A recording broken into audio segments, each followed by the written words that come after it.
নমস্কার প্রিয় দর্শক, আপনারা দেখছেন দ্য কেবি নিউজ প্লাস। আপনাদের সঙ্গে কথা বলছি আদিত্য। শখ মিটে গেছে মিমি চক্রবর্তীর।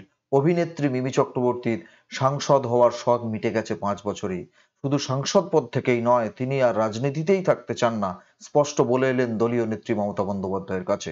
ইস্তফাপত্র দুদিন আগেই পাঠিয়েছিলেন, কিন্তু আজ সরাসরি বিধানসভায় গিয়ে দলনেত্রী মমতা বন্দ্যোপাধ্যায়ের কাছে তার ইস্তফাপত্র জমা দিয়েছেন। বলছেন দলনেত্রী যদি গ্রহণ করেন, তারপর তিনি স্পিকারের কাছে গিয়ে ইস্তফাপত্র জমা দেবেন।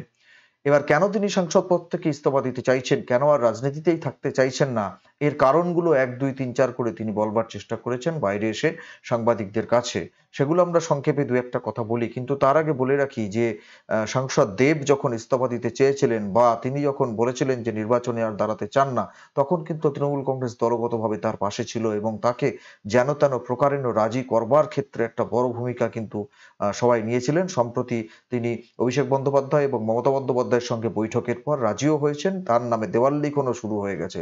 আর তৃণমূল কংগ্রেসের মুখপাত্র এ রাজ্যের কুণাল ঘোষ, তিনি যথারীতি বলছেন যে দেব যথারীতি দাঁড়িয়েছিলেন আগে, আবার দাঁড়াবেন, আবার জিতবেন ইত্যাদি। কিন্তু মিমি চক্রবর্তীর ক্ষেত্রে কুণাল ঘোষের অবস্থান কি, তৃণমূল কংগ্রেসের অবস্থান কি, সেটা যদি আমরা বুঝবার চেষ্টা করি, তাহলে কিন্তু সরাসরি আক্রমণের পথ বেছে নেওয়া হলো। কুণাল ঘোষ বললেন 5 বছর, যখন লোকসভা কমপ্লিট হয়ে গেছে, 5 বছর সাংসদ হিসেবে তার মেয়াদ শেষ হতে চললো, আর লোকসভা তো শেষই হয়ে গেছে।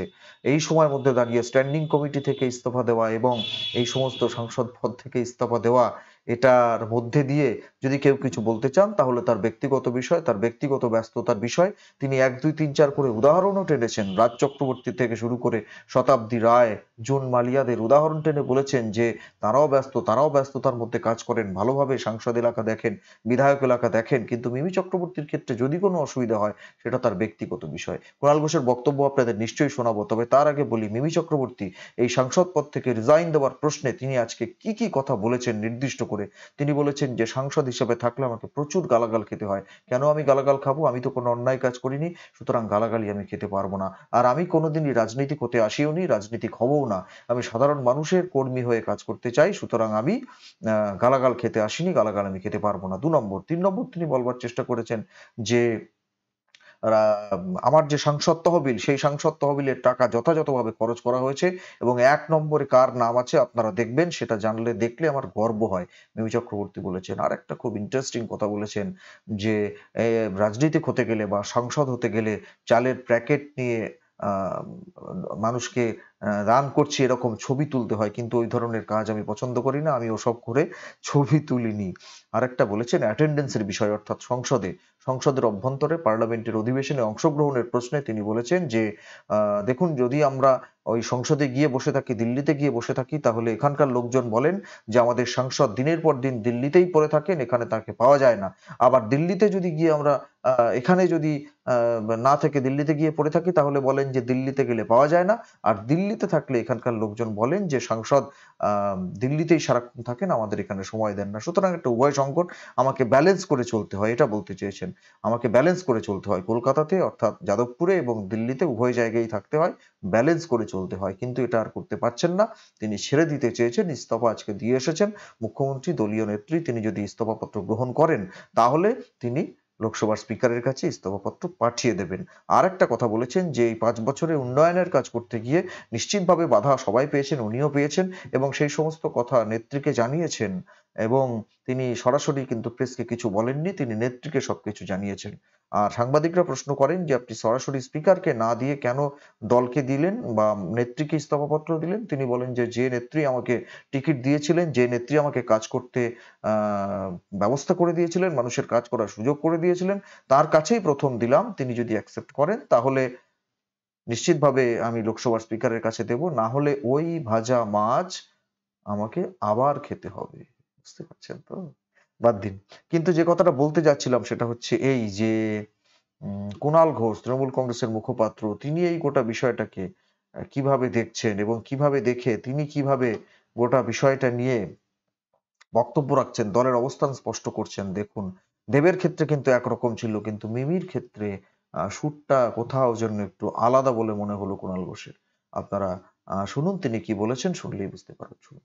লোকসভার অধিবেশন শেষ হয়ে যাওয়ার পর যদি কেউ ইস্তফা দানের ইচ্ছা প্রকাশ করে থাকেন, তাহলে সেটা আমাদের সর্বোচ্চ নেত্রী মমতা বন্দ্যোপাধ্যায় বিষয়টা দেখছেন। সেটা তার ব্যক্তিগত বিষয়। আমি বলছি পুরো 5 বছরের লোকসভা শেষ হয়ে যাওয়ার পর, লোকসভার অধিবেশন পর্যন্ত শেষ হয়ে যাওয়ার পর, সমস্ত রকম স্ট্যান্ডিং কমিটির মিটিং শেষ হয়ে যাওয়ার পর, সমস্ত রকম এমপি ল্যাডের কাজ শেষ হয়ে যাওয়ার পর যদি কেউ মনে করেন যে তিনি আর থাকতে চান না, সেটা তার ব্যক্তিগত বিষয় এবং তিনি মুখ্যমন্ত্রীকে জানিয়েছেন, বাকিটা মুখ্যমন্ত্রী দেখবেন। আবার ইচ্ছা প্রকাশ করছেন এরকম অনেক ব্যক্তি আছেন যারা, কেউ কেউ অনিচ্ছা হতেই পারে, তার ব্যক্তিগত ব্যাপার, মানুষ তো এক একজন এক একভাবে দেখেন। আবার শতাব্দী রায়কে দেখুন, তিনিও চলচ্চিত্রের অভিনেত্রী, নায়িকা ছিলেন, দাপটের সঙ্গে তিনি পর্দাতেও এবং রাজনীতিবিদ হিসাবে, সাংসদ হিসেবে তিনি 2009, 2014, 2019 তিনটে টার্মে সাকসেসফুল। শতাব্দী রায় তো ভালো কাজ করছেন, জুন মালিয়া বিধায়ক হিসেবে ভালো কাজ করছেন, রাজ চক্রবর্তী ব্যস্ত পরিচালক, দারুণ কাজ করছেন, এলাকায় কনস্টিটিউয়েন্সি যেভাবে দেখেন তো ভাবাই যায় না। দেব ভালো কাজ করেছেন। ফলে যারা এনজয় করছেন, কাজ করছেন, এখন যদি কারুর আরো একটু ব্যস্ততা আসে বা অন্য কোনোভাবে তার এই রাজনীতি বা সাংসদের কাজে কোনো ক্লান্তি লাগে, সেটা তার ব্যক্তিগত ব্যাপার। এটা তিনি মমতা বন্দ্যোপাধ্যায়কে জানিয়েছেন, মমতা বন্দ্যোপাধ্যায় দেখছেন, এ ব্যাপারে মন্তব্য করব না। কৌশল করে কিন্তু অনেকগুলো প্রশ্নের উত্তর এড়িয়ে গেলেন। যে অনিচ্ছা প্রকাশ করছেন, কিন্তু দেখুন রুদ্রনীল ঘোষ বিজেপির নেতা, অভিনেতা, তিনিও কয়েকদিন আগে কিন্তু বলেছিলেন যে শুধু দেব নন, এরকম আরো অনেক আছেন যারা কিনা একটু দূরত্ব বজায় রেখে চলবার চেষ্টা করছেন। মিমির ক্ষেত্রে কিন্তু ব্যাপারটা ফুলে গেল। মিমি কিন্তু সরাসরি ইস্তফা দিয়ে এলেন দলনেত্রীর কাছে, আর দাঁড়াতে চান না বলে। কিন্তু দেবকে যেভাবে চেপে ধরে রাজি করানো হলো, মিমিকে কিন্তু সেভাবে রাজি করানোর হবে বলে আর মনে হচ্ছে না, কারণ কুণাল ঘোষের বক্তব্যের মধ্যে দিয়ে সেটা খানিকটা স্পষ্ট হয়ে উঠছে। এবং এটা একটা চাল হতে পারে যে ওই চোরকে বলবো চুরি করো, গৃহস্থকে বলবো সজাগ থাকো, এরকম একটা ব্যাপার। অর্থাৎ মিমিকে বলবে না থাকো থাকো, কেন যাবে, থাকো, কাজ করছো। আবার কুণাল ঘোষকে দিয়ে আক্রমণ করানো হবে। এই দ্বিমুখী নীতি নিয়েই কি চলবে মিমির ক্ষেত্রে? আরেকজনের দিকে আমাদের নিশ্চিতভাবে নজর রাখতে হবে, তিনিও ইস্তফা দেন নাকি টিকিট না পেয়ে সরাসরি বসে যান। কার কথা বলছি আপনারা নিশ্চয়ই বুঝতে পারছেন। এই বসিরহাটের সাংসদ সন্দেশখালী নিয়ে এত ঘটনা ঘটছে, কোথায় তিনি, কোথায়? আচ্ছা, প্রিয় দর্শক, কি বলবেন আপনারা?